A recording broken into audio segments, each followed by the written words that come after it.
এই ইংল্যান্ড ট্যুরের ভারতীয় দলের শেষ প্র্যাকটিস সেশন, যেটা আমার পেছনে এখন দেখতেই পাচ্ছেন ওভালের চলছে।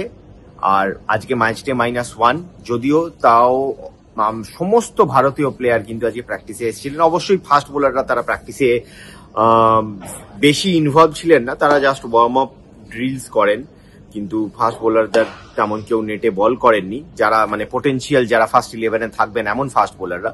কিন্তু ভারতীয় দলের ব্যাটাররা কিন্তু আপনার পেছনে আপনি দেখতেই পাচ্ছেন, তারা কিন্তু এখনো নেটে ব্যাট করছে। এবং কালকে ভারতীয় দল নেমে পড়বে এই সিরিজের শেষ টেস্ট ম্যাচ খেলতে। তার আগে অবশ্যই আজকের সেন্টার অফ ফোকাস ছিল এখানে ওভালের পিচ, যেখানে according to both captain Shubman Gill এবং যদিও ইংল্যান্ডের ক্যাপ্টেন এই ম্যাচে অলি পোপ, কিন্তু আজকে প্রেস কনফারেন্সে বেন স্টোকস এসেছিলেন, যিনি খেলছেন না এই ম্যাচটা। তাকে মানে তার ইনজুরির জন্য তিনি বাইরে বসছেন, কিন্তু প্রেস মিডিয়াকে অ্যাড্রেস করতে তিনি এসেছিলেন এবং তিনি বললেন যে উইকেটে কিন্তু ঘাস আছে, উইকেটে ঘাস আছে এবং সেটা কিন্তু লাইভ ঘাস। যদি টিম ম্যানেজমেন্টের কথা মানতে হয় তাহলে হয়তো আমার মনে হচ্ছে যেটা খবরটা আমরা পাচ্ছি, ভারতীয় দল হয়তো 4টে সিমার নিয়েই যাবে এই পিচে। মানে কুলদীপের খেলার সম্ভাবনা কম, আর তার সাথে আর্শদীপেরও ডেবিউর সম্ভাবনা কম। আমার মনে হয় 4টে ফাস্ট বোলার প্লাস 2টো স্পিনার নিয়ে ভারতীয় দল কিন্তু এই ম্যাচে নামবে। ইংল্যান্ড অবভিয়াসলি ইংল্যান্ডের প্লেইং 11 আমরা আজকে দেখলাম, মানে চোট আঘাতে জর্জরিত শিবির, সেখানে 4টেই ফোর্স চেঞ্জ। বেন স্টোকস খেলছেন না, তার জায়গায় জেমি ওভারটন খেলছেন। অলরাউন্ডারের ভূমিকা তিনি সেই ভূমিকাটা পালন করবেন। ডসন, যে লাস্ট ম্যাচে যিনি এসেছিলেন লিয়াম ডসন, তিনিও খেলছেন না। জেকব ব্যাথেল তার বদলে একটা স্পিনিং অলরাউন্ডারকে তারা নিয়েছে। জফরা আর্চারও এই ম্যাচে খেলবেন না, তার জায়গায় গাস অ্যাটকিনসন, তিনি এই সিরিজের প্রথম টেস্ট ম্যাচ খেলবেন। এবং বাইডেন কাস, যিনি আমার মনে হয় এই সিরিজে ইংল্যান্ডের একজন ওয়ার্ক হর্স, তিনিও কিন্তু এই ম্যাচে খেলবেন না। তার জায়গায় জসওয়া টাং, যিনি ফার্স্ট 2টো টেস্ট ম্যাচ খেলেছিলেন, তিনি খেলবেন।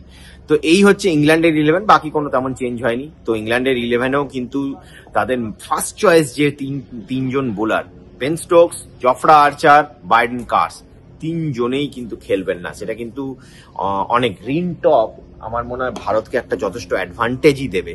যদিও ভারতের জসপ্রীত বুমরার খেলার সম্ভাবনা এই ম্যাচে নেই, তার জায়গায় আকাশদীপ আসবেন, যেটা আমরা জানতে পারছি যে আকাশদীপ, প্রসিদ্ধ কৃষ্ণা, শার্দুল ঠাকুর এবং মোহাম্মদ সিরাজ, এই হয়তো ভারতীয় দলের পেস অ্যাটাক হবে।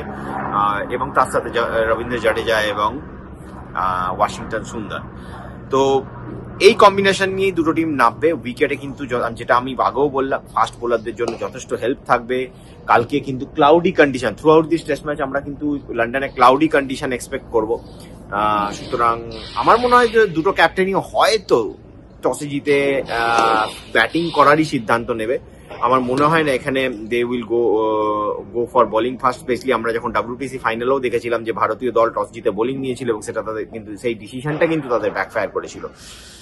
তাছাড়া obviously pitch curator versus Gautam Gambhir. Pitch curator এখানকার লি ফর্টিস, তার সাথে ভারতীয় হেড কোচ গৌতম গম্ভীরের যে কালকে কনফ্রন্টেশন দেখেছিলাম, তারও একটা প্রভাব আজকের ভারতীয় প্র্যাকটিস সেশনে আমরা দেখলাম। যখন ভারত প্র্যাকটিস করতে এলো, লি ফর্টিস কিন্তু আবার টিম মিটিং একটা, মানে যেটা ভারতীয় দলের captain, batting coach Sitanshu Kotak, Gautam Gambhir head coach এবং চিফ সিলেক্টর অজিত আগারকার যখন পিচের সামনে গিয়ে কথা বলছিলেন, তখন কিন্তু সেখানে গিয়েও লি ফর্টিস তাদেরকে তার কিছু হয়তো সরে দাঁড়াতে বলে।